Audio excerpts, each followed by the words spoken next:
A glance at recent headlines should tell you that this moment really is different. The stakes really are higher.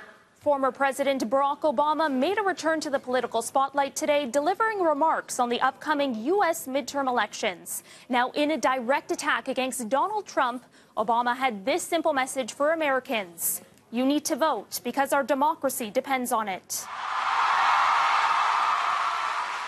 Delivering a speech at the University of Illinois, Obama said progress doesn't move in a straight line. The status quo is going to push back. He argued the country is currently in one of those backlash moments.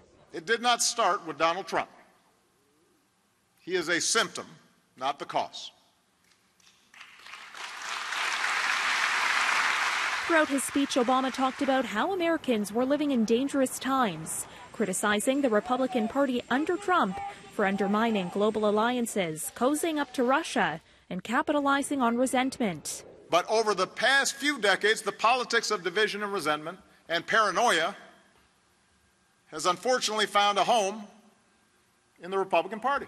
After Obama unleashed on Trump, the sitting president responded at a campaign event in North Dakota, telling the crowd this: "I'm sorry, I watched it, but I fell asleep." I found he's very good for sleeping.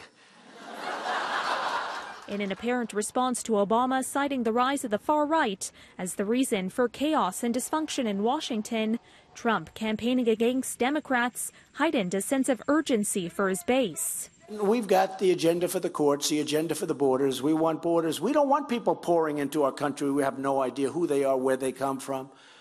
And, you know, with these lotteries that we have lotteries from countries where people come in through a lottery system. Do you think that these countries are sending us their finest? I don't think so. Now, they would say that's a terrible thing to say.